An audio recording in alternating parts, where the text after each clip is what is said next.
শুভ সকাল। আহ, আমি সুব্রত ব্যানার্জি, সহকারী অধ্যাপক, department of criminology and police science, Maulana Bhasani বিজ্ঞান ও প্রযুক্তি বিশ্ববিদ্যালয়। আজকে আমরা থিওরিজ অফ ক্রাইমে সেকেন্ড ইয়ার ফার্স্ট সেমিস্টার কোর্সে সেখানে আসলে পড়বো হচ্ছে সাবকালচার থিওরি।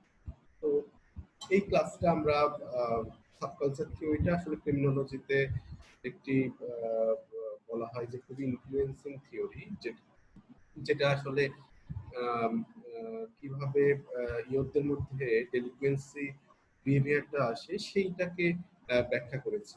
তো আজকের ক্লাসে আমরা পড়বো যে সাবকালচার কি, বা এই হচ্ছে সাবকালচার থিওরি অফ ক্রাইম বলতে আমরা কি বুঝি, সেই থিওরিতে কি কি বিষয় ব্যাখ্যা করা হয়েছে এবং সেই থিওরির যে টেস্ট এবং ইভালুয়েশন, সেই বিষয়গুলো আমরা আসলে পড়বো।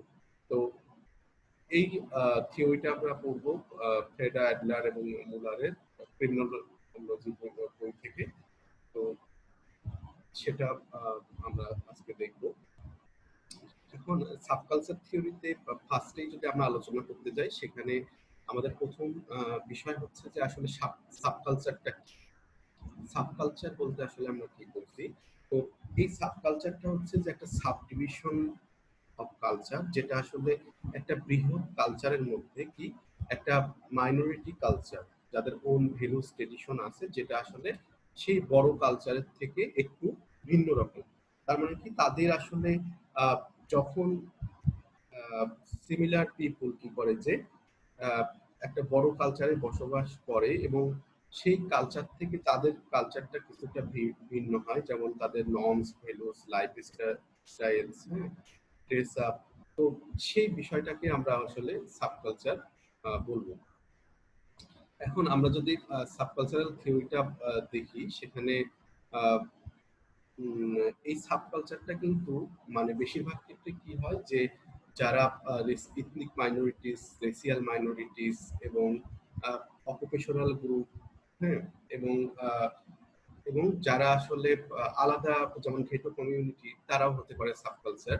তো এটা আসলে একটা লার্জার সোসাইটির মধ্যে বসবাস করে, কিন্তু তাদের কিছু কমন ভ্যালুস এবং নর্ম সিস্টেমটা থাকে, কিন্তু তারা আসলে ওই লার্জার কালচার থেকে তাদের নর্মস, ভ্যালুস এবং লাইফস্টাইল প্যাটার্নটা ভিন্ন হয়। তো এই বিষয়গুলোকে আসলে আমরা সাবকালচার বলবো। এখন আজকে আমরা সাবকালচার থিওরিজ অফ ডেলিকুয়েন্সি এন্ড ক্রাইমটা আসলে দেখবো, সেখানে আসলে কোন বিষয়গুলোকে ফোকাস করা হয়েছে।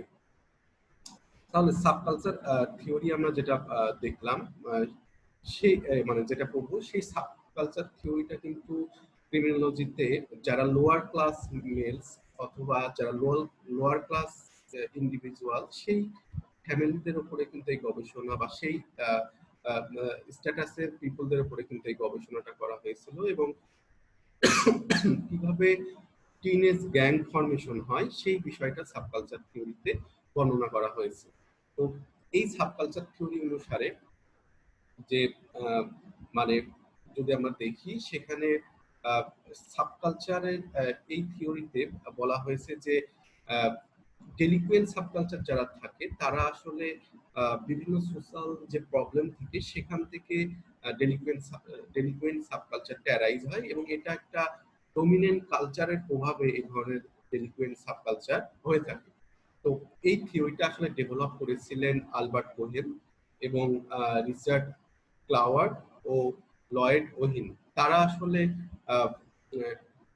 তিনটা থিওরির উপরে, একটা হচ্ছে যে স্ট্রেইন থিওরি, একটা হচ্ছে সোশ্যাল ডিসঅর্গানাইজেশন থিওরি, আর একটা হচ্ছে যে ডিফারেন্সিয়াল অ্যাসোসিয়েশন থিওরি। এই তিনটা থিওরি এক্সটেনশন হিসাবে এই থিওরি, এই সাবকালচার থিওরিটা বলা হয়, কারণ এই তিনটা থিওরি থেকেই এই গবেষকরা কিছু কিছু বিষয় আলোচনা করেছেন তাদের এই subculture theories of ডেলিকুয়েন্সি and crime. তো সেখানে যদি আমরা আলোকপাত করি, যেমন কেন ডেলিকুয়েন্সি সাবকালচারটা ইমার্জ করে প্রাথমিকভাবে, সেটা তারা নিয়েছে স্ট্রেইন থিওরি থেকে।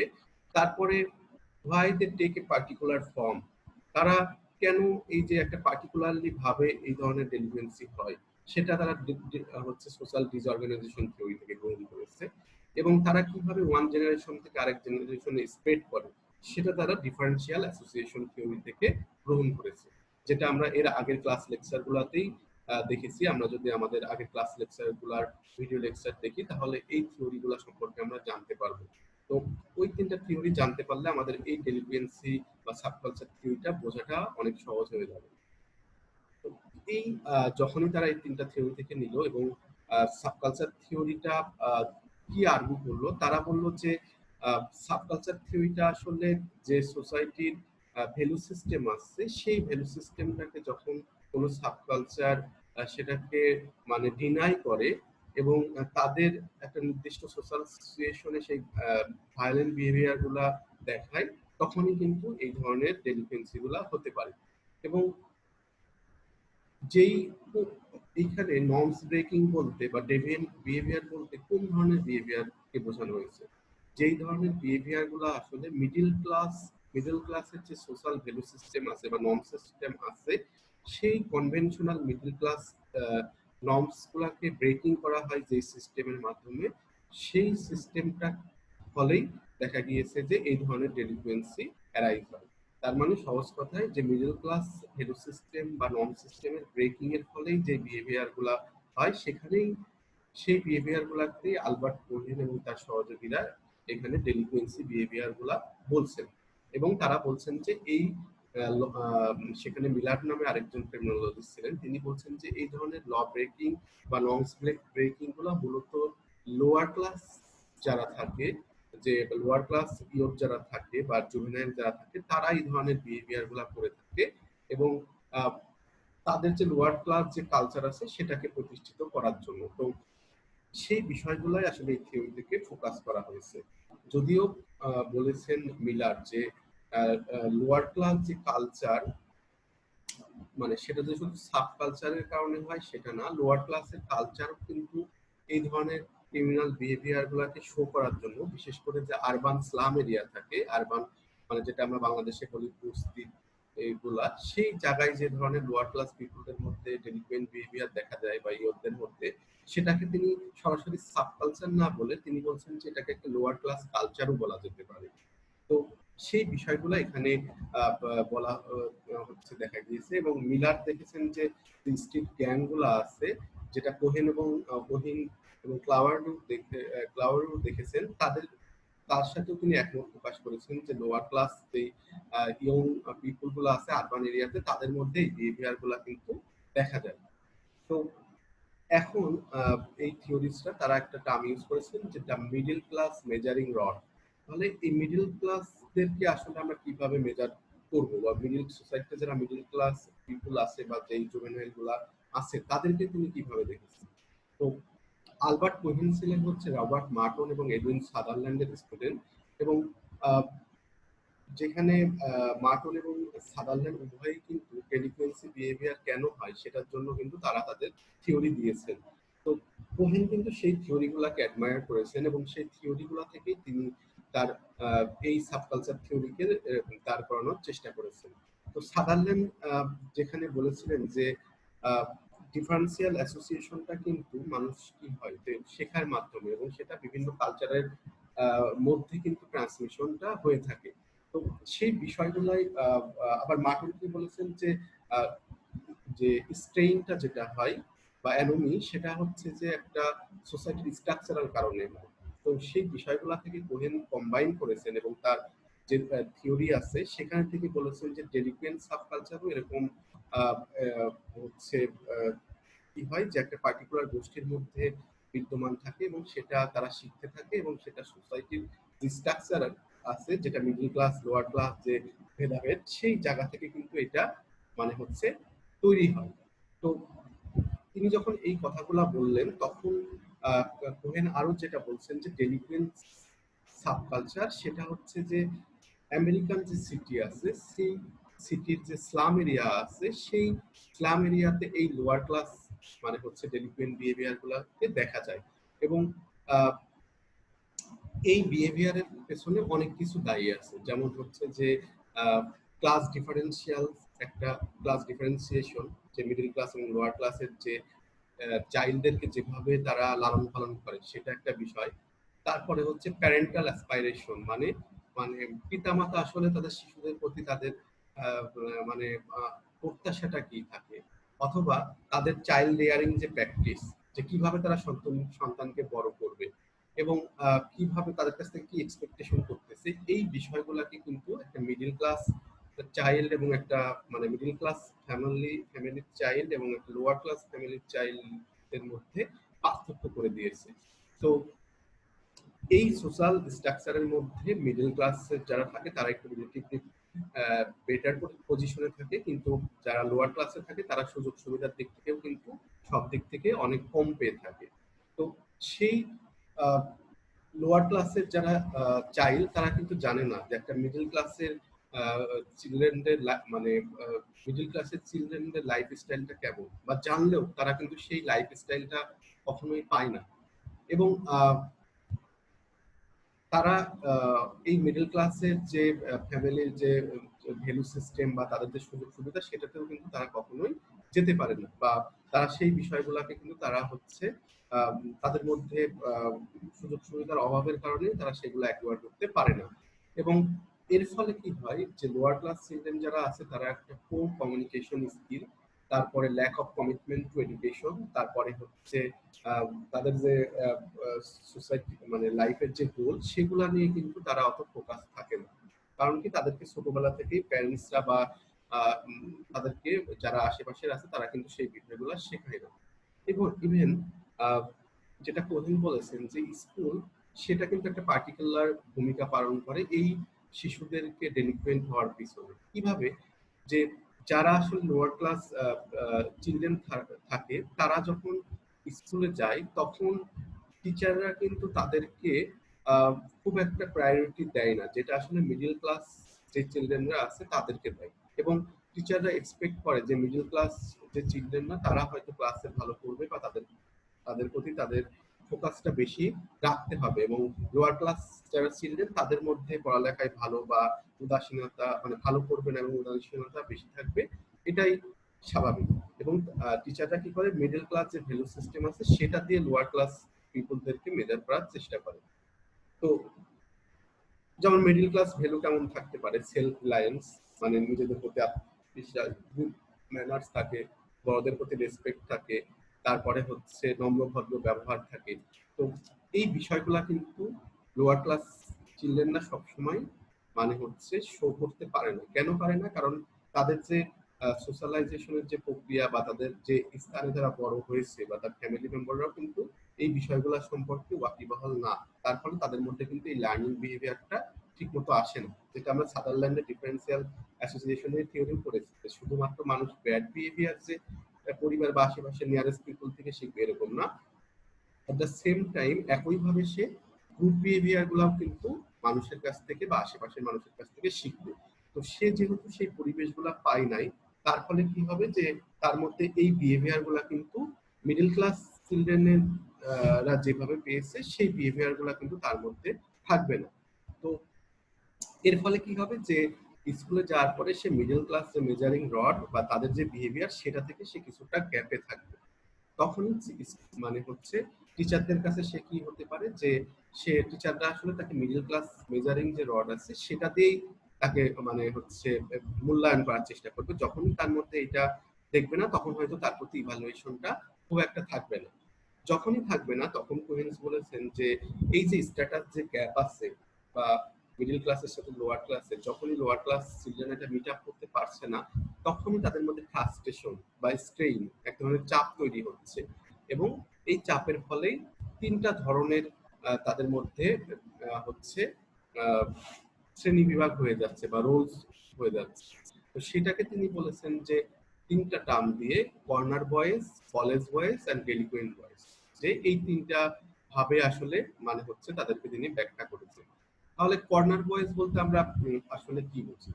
যে কর্নার বয়েজ বা কলেজ বয়েজ, যেমন কর্নার বয়েজ হচ্ছে যে তারা যারা আসলে আহ, আহ, বিভিন্ন ধরনের ডেলিকুয়েন্ট অ্যাক্টিভিটিস সাথে জড়িত থাকে এবং তাদের আসলে কি থাকে যে তারা আসলে বেস্ট মানে ব্যাড সিচুয়েশন গুলাকে বেস্ট ট্রাই করে সেগুলাকে মানে হচ্ছে ইউজ করার জন্য। যেমন কর্নার বয়েজ কি তাদের যে নেইবারহুডে যে পিয়ার গ্রুপ থাকে তাদের সাথে সে ঘুরে বেড়ানোর চেষ্টা করে, এবং এমন কিছু গ্রুপের সাথে সে যোগদানের চেষ্টা করে যেটা আসলে তার যে এনভায়রনমেন্ট বা সারাউন্ডিং সেটা সেখানে সেটা অ্যাভেলেবল। যেমন কি হয় যে সে জুয়া খেলার প্র্যাকটিস বা তাস খেলার যে প্র্যাকটিস সেটা সে পেতে পারে, বা বিভিন্ন অ্যাথলেটিক কম্পিটিশনে সে হচ্ছে দেখা গেছে পাড়ার যে ছেলেপেলে আছে তাদের সাথে বিভিন্ন ধরনের আহ, হচ্ছে খেলায় সে মেতে ওঠে। তো সেই খেলাগুলো আসলে সবসময় যে মিডল ক্লাসের যেগুলো সেই রকম থাকে না, এবং দেখা গেছে এদের মধ্যে কেউ সিগারেট খাচ্ছে অথবা এই ধরনের বিহেভিয়ারের সাথে জড়িত আছে, সে আস্তে আস্তে ওই বিষয়গুলো শিখছে। তো এখানে কর্নার বয়েজ বলতে বলা হয়েছে যে যারা মোস্ট লোয়ার ক্লাস বয়েজ তারা আসলে এই যে একটা প্রক্রিয়ার মাধ্যমে যখন আস্তে আস্তে ডেভিয়েন্ট বিহেভিয়ারের দিকে চলে যায় তখন সেটাকে আমরা বলতেছি কর্নার বয়েজ। এবং কি হয় যে তারা এরকম স্কুল থেকে যখন ঝরে পড়ে বা স্কুলে দেখা গেছে যে ঠিক মতো আচরণ করতে পারে না, তখন তারা আস্তে আস্তে এই ধরনের আশেপাশের যে তাদের মতো আরো অনেকে আছে যারা স্কুলে যাচ্ছে না তাদের দলে কিন্তু তারা মানে হচ্ছে ভিড়ে পড়তেছে। তো এই ধরনের মানে জুভেনাইলরা পরবর্তীতে বিভিন্ন ধরনের ছোটখাটো জব করে, যেমন ধরেন যে রাজমিস্ত্রি হতে পারে অথবা ইনফরমাল সেক্টরে জব, মানে বিভিন্ন ধরনের মানে হচ্ছে কাজ জুটিয়ে নিচ্ছে, সেই ধরনের তাদের লাইফের গোল হয়ে যায়।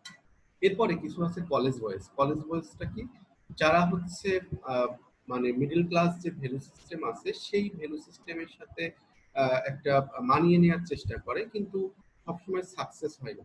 কারণ হচ্ছে যে তাদের যে ইকোনমিক হার্ডশিপ আছে এবং ফ্যামিলির যে আহ, মানে হচ্ছে পড়ালেখা খরচ চালানোর যে সমস্যাগুলো আছে তার ফলে তারা দেখা গেছে খুব ভালো একটা জায়গায় যেতে পারে না, কিন্তু তারা হচ্ছে চেষ্টা করে যে তাদের এই একাডেমিক ক্যারিয়ারটাকে বজায় রাখতে এবং মোটামুটি একটা শিক্ষাগত যোগ্যতা তারা অর্জন করার চেষ্টা করে। লাস্টলি হচ্ছে যে ডেলিকুয়েন্ট বয়েজ। ডেলিকুয়েন্ট বয়েজ কি, তারা আসলে এমন একটা সাবকালচারে থাকে যা যেখানে কি হচ্ছে যে আহ, সে হচ্ছে যখনই তার মিডল ক্লাস ভ্যালুগুলো অর্জন করতে পারলো না এবং আস্তে আস্তে সে কর্নার বয়েজ হতে লাগলো, তখন সে কি করছে যে এই যে লোয়ার ক্লাস ইউথ যারা আছে তারা একটা গ্রুপ ফরমেশন করে, এবং তাই সেই গ্রুপের মধ্যে একটা আলাদা নর্ম সিস্টেম তারা গড়ে তুলে নেয়, যেগুলো বেশিরভাগই থাকে হচ্ছে যে ল ব্রেকিং বা ডেভিয়েন্ট বিহেভিয়ার।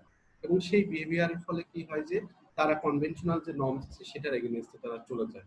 তো এই যে তাদের মধ্যে একটা মানে হচ্ছে যে ল ব্রেকিং বা নর্মস ব্রেকিং এর একটা টেন্ডেন্সি তৈরি হয়, সেটাকে কোহেন বলেছেন হচ্ছে রিঅ্যাকশন ফরমেশন।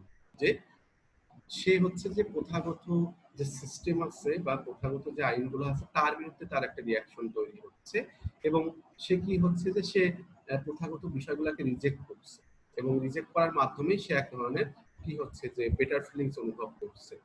তো সেই জায়গায় তারা কি করে যে মিডল ক্লাস যে বয়েজ আছে বা তাদের যে ভ্যালু সিস্টেম সেটার প্রতি তাদের আর কোনো মানে হচ্ছে সেটাকে মেনে নিতে হবে সে ধরনের কোনো ইচ্ছা থাকে না, বরং সেগুলাকে কিভাবে রিজেক্ট করা যায় সেই বিষয়গুলোকে তারা ভাবতে থাকে, এবং তাদের ডেলিকুয়েন্ট অ্যাক্টিভিটিস আস্তে আস্তে কি হয় এটা বৃদ্ধি পেতে থাকে, এবং তারা নিজেদেরকে একটু সোসাইটিতে মানে অন্যরকম ভাবার চেষ্টা করে, এবং তারা যে সবসময় তাদের পেশার জন্য এই ধরনের কাজ করে সেরকম না। যেমন তারা ডেলিকুয়েন্ট গ্যাং কালচার তৈরি করে যাতে এলাকায় তারা একটা আধিপত্য তৈরি করতে পারে, বা তারা নিজেদেরকে একটু প্রভাবশালী মনে করে। তো তারা দেখা গেছে অনেক সময় ছোটখাটো চুরি করে, কিন্তু সেই চুরির জিনিসগুলোকে যে তারা সবসময় সেল করে বা মানে হচ্ছে নিজেদের কাছে ইউজ করে এরকম না, অনেক কিছু নষ্টও করে। আবার কি হচ্ছে যে কাউকে হুমকি দিচ্ছে, আবার দেখা গেছে যে কারোর সাথে শত্রুতা থাকলে তাদের বাসা থেকে চুরি করে তারা মজা পাচ্ছে। এই ধরনের বিষয়গুলা তারা হচ্ছে খুবই এনজয় করে, এবং প্রথাগত যে বিষয়গুলো আছে কি সেই বিষয়গুলোকে তারা ভাঙতে মানে হচ্ছে সবসময় চায়, বা তাদের মধ্যে একটা ট্যাবু ব্রেকিং যে বিহেভিয়ার সেই বিহেভিয়ার গুলাকে তারা হচ্ছে একসেপ্ট করে। সো যেমন কি হতে পারে যে তারা হয়তো কাউকে পাত্তা দিল না, বড়দেরকে সম্মান করছে না। আবার কি হচ্ছে যে তাদেরকে কেউ বুঝাইতে এসেছে বা এলাকার কেউ তাদেরকে একটু শাসন করছে, সে তারা এই ডেলিকুয়েন্ট গ্যাংরা কি করলো রাতের আধারে যে তাদের বাসাতে যে একটু ভাঙচুর করলো অথবা তাদের একটা জিনিস চুরি করে নিয়ে আসলো। এই ধরনের বিহেভিয়ার তাদের মধ্যে কিন্তু হচ্ছে দেখা দেয়।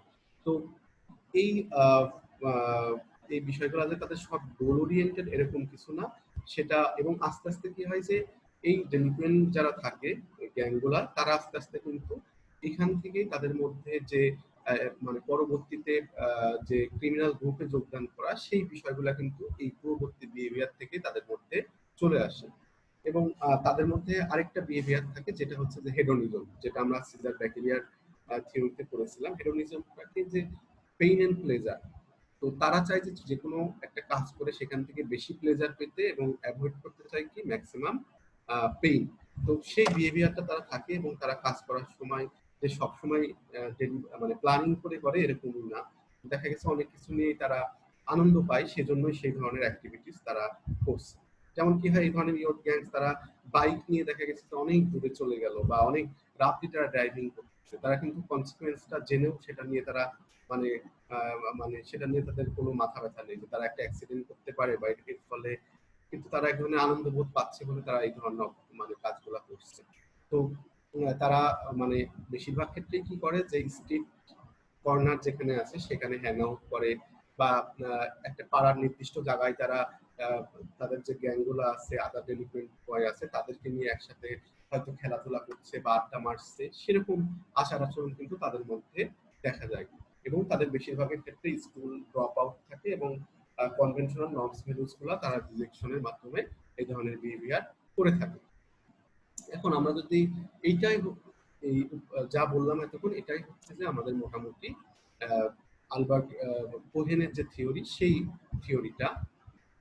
তো এখন যদি আমরা কোহেনের থিওরির আমরা যদি একটা বিষয় দেখি যে কিভাবে তারা এই ধরনের বিহেভিয়ারে আসলো, সেটার একটা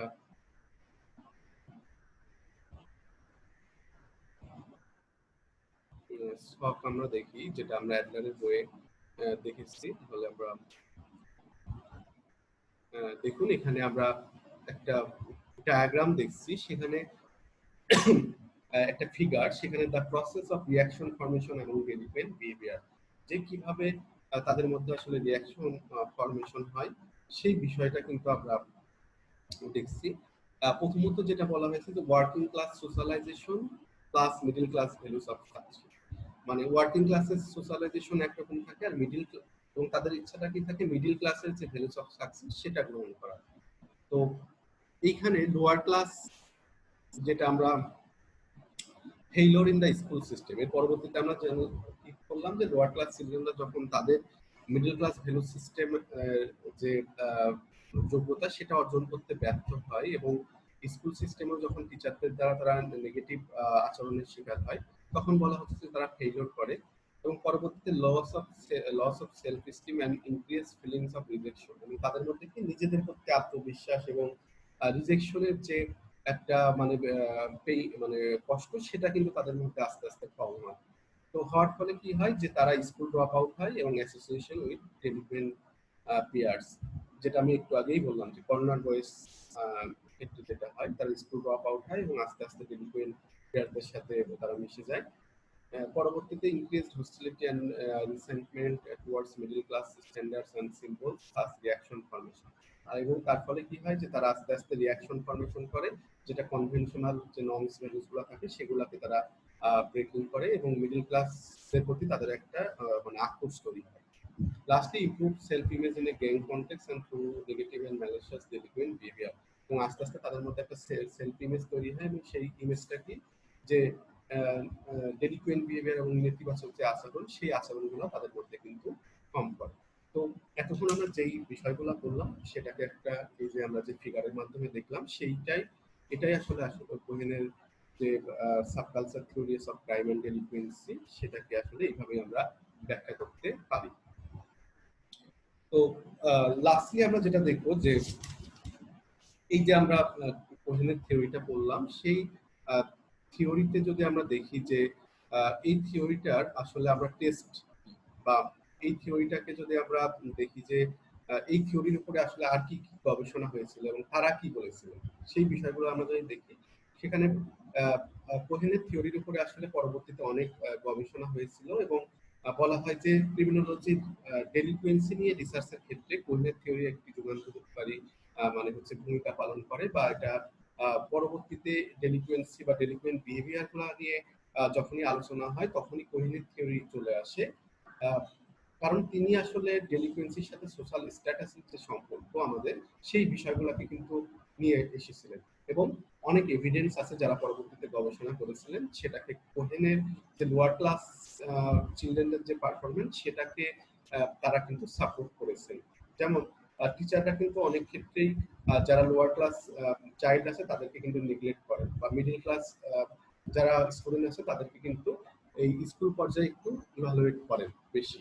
তো এই ক্ষেত্রে দেখা গিয়েছে যে ট্রাভিস হার্শি তার যে গবেষণা করেছিলেন ক্যালিফোর্নিয়ার স্কুল চিলড্রেনদের উপরে এবং তিনি 4000 ক্যালিফোর্নিয়ার স্কুল চিলড্রেনের উপরে গবেষণা করেছেন। সেই গবেষণায় তিনি যেটা দেখেছিলেন যে যারা লোয়ার ক্লাস পিপলস চিলড্রেন ছিল তারা কিন্তু স্কুলে পোরলি পারফর্ম করছে এবং তারা কিন্তু স্কুলকে ডিসলাইক করতো এবং ডিসলাইক করার কারণ হচ্ছে যে তারা বেশিরভাগ ক্ষেত্রে টিচারদের মানে আচরণ পছন্দ করতো না, আবার অথরিটির ব্যবহারটাও তাদের ভালো লাগতো না। সো আস্তে আস্তে তারা ডেলিকুয়েন্ট অ্যাক্টিভিটিস দিকে চলে যেত এবং স্কুল এবং ডেলিকুয়েন্সির মধ্যে যে সম্পর্ক সেটা নিয়ে অ্যালবার্ট এলিয়ট এবং হারোইন ভস তারা গবেষণা করেছিলেন এবং তারা আসলে অ্যানুয়াল স্কুল পারফরমেন্সের সাথে ডেলিকুয়েন্সিকে দেখেছিলেন এবং 2000 স্টুডেন্টের উপরে ক্যালিফোর্নিয়ার আমেরিকা তারা এই গবেষণাটা করেছিলেন এবং সেখানে তারা কিন্তু দেখেছিলেন যে এই ধরনের কোরিলেশন যে স্কুল ড্রপ আউটের সাথে ডেলিকুয়েন্সি যে বিহেভিয়ার সেই ধরনের কোরিলেশন কিন্তু আছে। তো পরবর্তীতে ডেভিডসন এবং রেইস তারাও হচ্ছে 12,524 জন স্টুডেন্টদের উপরে গবেষণা করেছিলেন। তারা দেখেছিলেন যে এই কোহেনের যে ডেলিকুয়েন্ট যে সাবকালচার থিওরি আছে সেই থিওরিজের মধ্যে আসলে একটা এনগেজমেন্ট আছে যে ডেলিকুয়েন্ট বিহেভিয়ারের সাথে লোয়ার ক্লাস স্টুডেন্ট মানে স্ট্যাটাসের যে স্টুডেন্ট তাদের মধ্যে এই রেটটা বেশি, সেই বিষয়গুলো কিন্তু তারা আবিষ্কার করেছিলেন। তো এটা হচ্ছে যে এবং বেশিরভাগ ক্ষেত্রে দেখেছেন যে যে যারা ডেলিকুয়েন্ট হয়ে যায় তারা তখন মিডল ক্লাস ভ্যালুটা করে খুব একটা তাদের মানে মিডল ক্লাস ভ্যালুকে রিজেকশন করার টেন্ডেন্সি তাদের বেশি থাকে।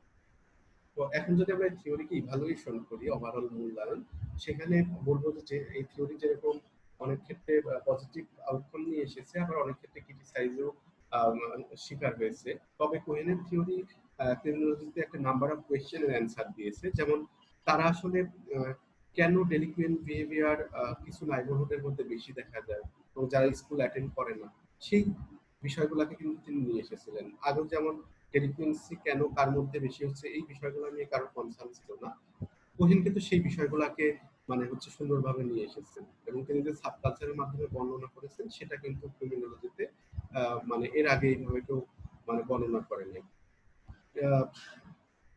তার যে কনসেপ্ট ছিল স্ট্যাটাস ডেপ্রিভেশন এবং মিডল ক্লাস মেজারিং থট সেই বিষয়গুলোও কিন্তু অন্যান্য থিওরিয়ার্স যারা গবেষণা করেছেন তারা কিন্তু সেখানে মানে মিল পেয়েছেন। তো তারপরেও কোহেনের থিওরির কিছু ক্রিটিসিজম আছে, যেমন হচ্ছে যে অনেক ক্ষেত্রেই যারা মিডল লোয়ার ক্লাস চিলড্রেন থাকে তাদের মধ্যে ল অ্যাবাইডিং বিহেভিয়ার্স কিন্তু দেখা যায়। আবার অনেকে স্কুল ড্রপ আউট হওয়ার পরেও কিন্তু ডেলিকুয়েন্ট অ্যাক্টিভিটির সাথে জড়িত না হয়ে বিভিন্ন ধরনের কাজে কিন্তু তারা সংযুক্ত হয়। তো সেই কোয়েশ্চেন সেই কারণগুলোর কোয়েশ্চেন কিন্তু মানে কোহেন তার থিওরিতে দিতে পারেন নাই। আবার অনেক মিডল ক্লাস স্টুডেন্টদের মধ্যেও দেখা গেছে যে তাদের মধ্যে ডেলিকুয়েন্ট গ্যাং ফরমেশন আছে। তাহলে সেই মিডল ক্লাস ভ্যালু থাকা সত্ত্বেও তারা কি জন্য আসলে এই ধরনের ডেলিকুয়েন্ট বিহেভিয়ারের সাথে সংযুক্ত হলেন সেটার অ্যান্সার কিন্তু কোহেন অ্যাপ্রোপ্রিয়েটলি তার থিওরি দিয়ে ব্যাখ্যা করেন না। তো এবং এই সাবকালচারটা যে শুধু মিডল ক্লাস লোয়ার ক্লাস গ্যাংদের মধ্যেই থাকে নাকি যে কোনো পর্যায়ের গ্যাংদের মধ্যেও থাকে সেটা কিন্তু কোহেন কিন্তু স্পষ্ট করে নাই। তো তার যে আরো যে বিষয়গুলো আছে রিঅ্যাকশন ফরমেশন বা মিডল ক্লাস ভ্যালুস বা ডেপ্রিভেশন এই বিষয়গুলো কিন্তু অনেক গবেষকরাই তাদের গবেষণায় পান নাই। তো আসলে প্রত্যেক থিওরি কিছু পজিটিভ এবং নেগেটিভ বিষয় থাকেই। নেগেটিভ বলতে ক্রিটিসিজম, কারণ ক্রিটিসিজম না থাকলে পরবর্তীতে এই থিওরির উপরে অন্য গবেষণা হতো না বা এই রিলেটেড আর থিওরি আসতো না। তো আজকের আমাদের ক্লাসে আমরা যে থিওরিজ গুলা পড়লাম সেখানে এই পর্যন্তই। আহ, তাহলে আমরা যদি একটু সাম আপ করি যে আমরা আসলে কি কি করলাম, সেখানে আসলে আমরা দেখলাম যে মূলত subculture theory of crime and ডেলিকুয়েন্সির ক্ষেত্রে এখানে কিভাবে সাবকালচারটা গড়ে ওঠে, তারপরে হচ্ছে যে এই সাবকালচারের ক্ষেত্রে যে মিডল ক্লাস মেজারিং রড সেটা কেমন, এবং স্কুলে থেকে একজন শিশু বা একজন চিলড্রেন কিভাবে তার যে গোলগুলাকে মিট আপ, মানে মিডল ক্লাস যে নর্মস বা ভ্যালু সেটাকে মিট আপ করতে না পারার কারণে আস্তে আস্তে সে ডেলিকুয়েন্ট গ্রুপের সাথে যোগদান করে, এবং যখনই যোগদান করে তার মধ্যে কিভাবে পরবর্তীতে রিয়াকশন ফরমেশন হয় এবং সে পরবর্তীতে ডেলিকুয়েন্ট বিহেভিয়ার গুলা শো করে, সেই বিষয়গুলো নিয়ে কিন্তু খুব তার এই থিওরিতে ব্যাখ্যা দিয়েছেন। এবং তিনি যেটা দেখলাম যে তিনটা বিষয়ের কথা বলেছেন, college boys, sorry corner boys, college boys এবং হচ্ছে ডেলিকুয়েন্ট বয়েজ। তো এই তিনটা কনসেপ্টে তিনি কিন্তু সুন্দরভাবে ব্যাখ্যা করেছেন।